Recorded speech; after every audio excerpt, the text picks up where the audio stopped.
Next up. Let's fight the floor boss. Next up.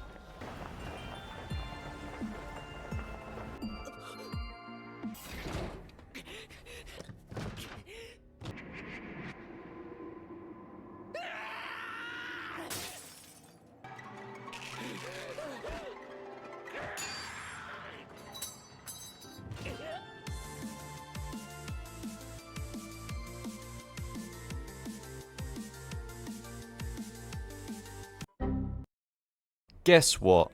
We are all the same. None of us can stop watching this dumpster fire of a show. Often leave it off of our top 10 list in the fear of judgment. But for some of us, the list was built around this show. Because for many of us, this show took our virginity. What did he say? For some of us, this anime started it all. First taste of the Isekai flavor. First sight of an overpowered main character. First time confusion on why the main character's little sister wants to fuck him. Why is this normal now? These damn light novels, man. Wait, if SAO, like a modern light novel title, what would that even be? I'm trapped in another world, but I get hoes and aura farm until my sister wants to touch me. Don't tell my Discord wife. You lot definitely have some better ones. Comment them down below. I want to read their shit. I don't know about any of you, but it's getting that time again for me. Intros have crept its way into my playlist. I've caught myself lying in bed wishing I could go full dive. And I've even been running around in the SAO VR chat world. Rewatch time is a coming. This is like the 6th or 7th time I've gone to rewatch this show. I wanted to think about why. And I actually recently realized my friends do the exact same thing.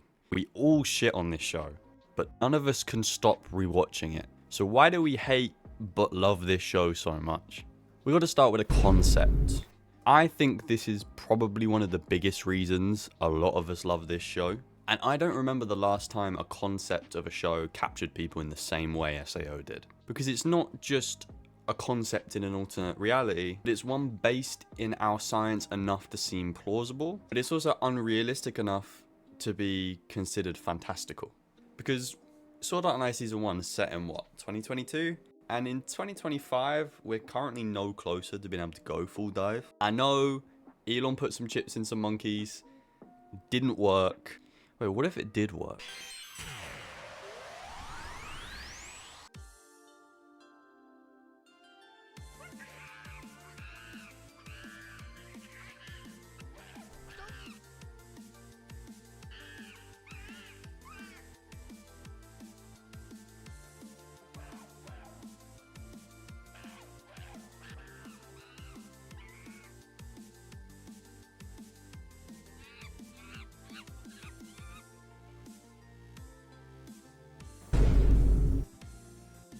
As I said, the concept was crazy. It's on the cusp of something we could achieve in our lifetime. It's a way we could legitimately have another life in another world that is seamless from reality. Because look, we all have avatars, we all have memories, we all have real experiences in virtual games. The virtual world is real. But it's not seamless yet. Full Dive is our VR dialed to 1,000. Taste, smell, touch, while weaker than real life, are all described as functional inside SAO's Full Dive. The idea of existing in another world with other people and being able to be whoever you want to be and experiencing things you otherwise never could, I think it's something that speaks to all of us.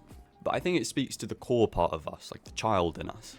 You know, that part that quietly hides behind our adult self, you know, waiting until it's called on. And when we go back and watch SAO again, I think we call on that side of ourselves. When we go back to Aincrad or Gungale or Alfheim, it just puts us back in that state of wishing we could have Full Dive again. I think that's why we feel like teenagers, or for some people kids, when we rewatch this show. Just a side note as well, I do actually think the state of the world right now probably makes us want Full Dive a little bit more. Like, we just want to get away from this shit. First, let's talk about the Edgelord himself, Kirito. I hate this guy, but do I want to see him take 100 cuts and lose no health because his regen is just simply too high? I kinda do. Do I want to see him block physical bullets with a literal lightsaber? I mean, yeah, that'd be pretty sick. Do I want to see him literally pull a second sword out of his ass and manhandle solo a floor boss to protect his woman?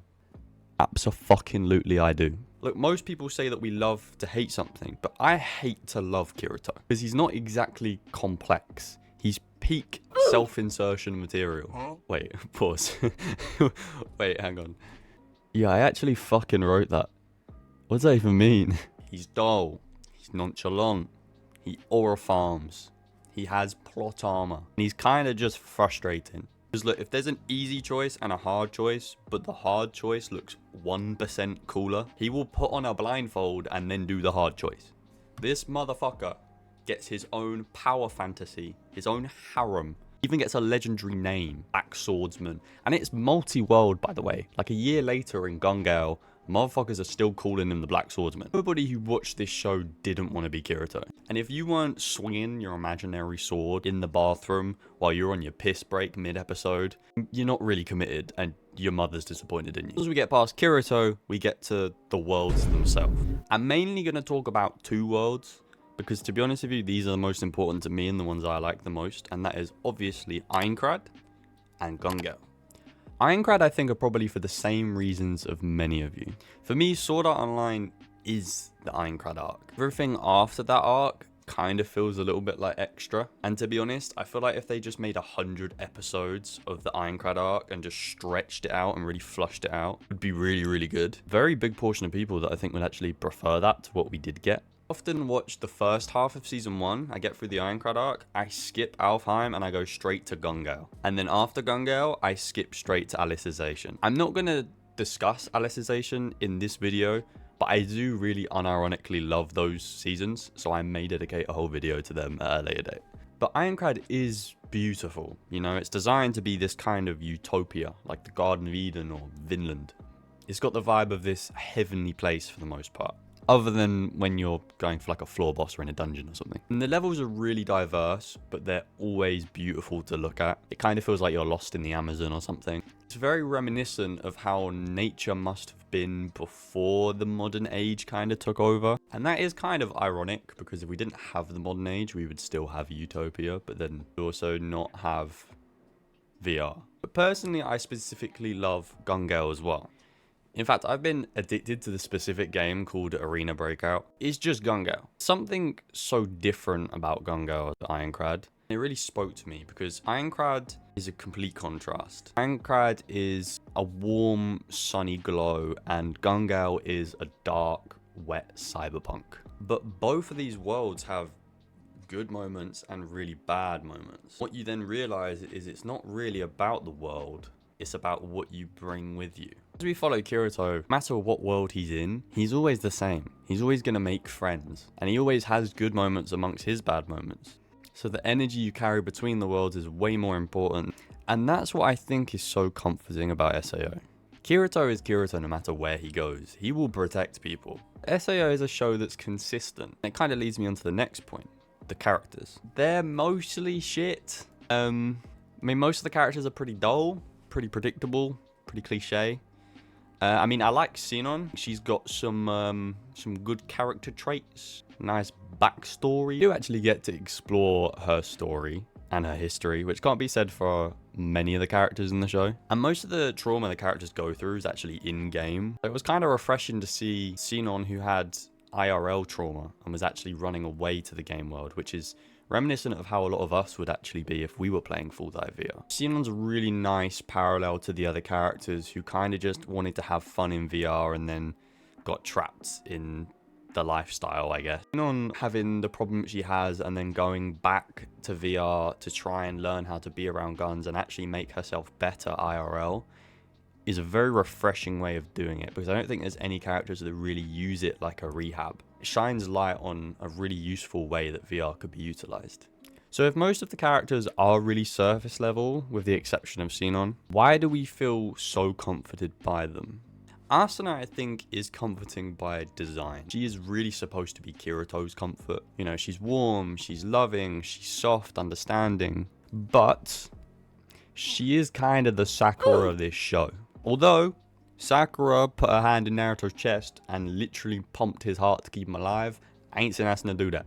So, no disrespect to Sakura there. I say she's like Sakura, I mean she's clutch in rare instances, but she's kind of mostly there to be in danger so Kirito can save her.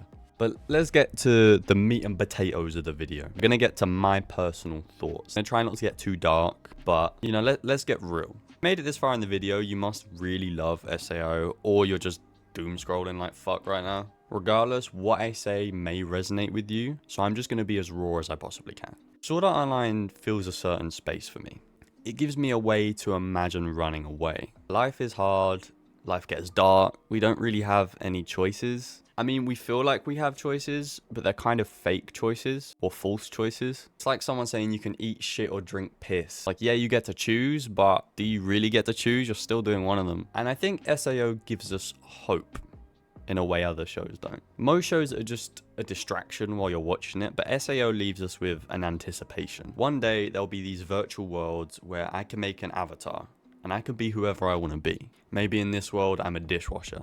Maybe in the virtual world, I'm a top player. Maybe I'm popular. Maybe I'm in a guild with amazing friends and a guild I choose and friends I choose to be around. Maybe I fall in love and it's all about personality because avatars aren't our real bodies. The concept SAO puts in front of us is one that kind of breaks the shackles that we are putting in the IRL world. Some of us find it hard to accept ourselves. Some of our families don't earn a lot of money. Some people don't see us for who we are because maybe we're ugly. Some people have physical disabilities, and that might stop you doing a specific thing you've always wanted to do. And Full Dive could take us away from all of it. And look, I understand we're in a state of the world where self-acceptance is super important right now, but let's cut the shit for a minute. We don't always feel like we can accept ourselves. The virtual world is exciting to us because even we can be heroes. And SAO shows us how that could happen.